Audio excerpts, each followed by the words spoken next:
AAA College of Engineering and Technology, Sivakasi. Counseling code 4680. மத்திய அரசு தமிழகத்திற்கு நிதி அளிப்பதற்கு அவர்கள் முதலாளிகள் அல்ல என்று தமிழக மீன்வளத்துறை அமைச்சர் அனிதா ராதாகிருஷ்ணன் தெரிவித்திருக்கிறார். கன்னியாகுமரி மாவட்டம் சுவாமித்தோப்பில் செய்தியாளர்களை சந்தித்த அவர் ஆளுநர் பதவியிலிருந்து தமிழிசை சவுந்தரராஜன் விலகியது குறித்தும் விமர்சனம் செய்திருக்கிறார். பார்க்கலாம். அது அவங்க தலையெழுத்து, அவங்க நிர்ணயம் பண்றாங்க. அது நிலவரம் அவங்களுக்கே தெரியும். அவங்க விஷயம் தெரியாம களத்துல இருக்காங்க. திரும்பவும் இதாச்சுன்னா திரும்ப ஒருவேளை துணை ஜனாதிபதியா போட்டாலும் போடுவாங்கன்னு நினைச்சிட்டு இருப்பாங்க. அது இல்லை. இந்திய கூட்டணி ஆட்சி தான் இந்தியாவில் ஆளப்போகுது.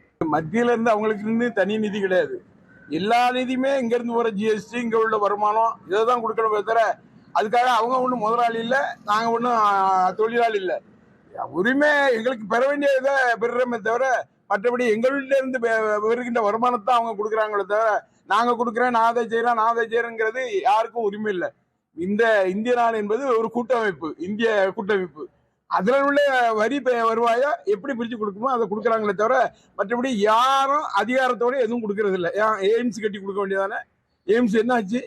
போன பார்லிமெண்ட்டுக்கு அடிக்கல் நாட்டிட்டு போனாரு மோடி அவர்கள். இதுவரையும் நான் அங்க கட்டப்படல. இதை யாரு கேட்கறதுக்கு என்ன இருக்கு சொல்லுங்க. AAA College of Engineering and Technology, Sivakasi. Counseling code 4680.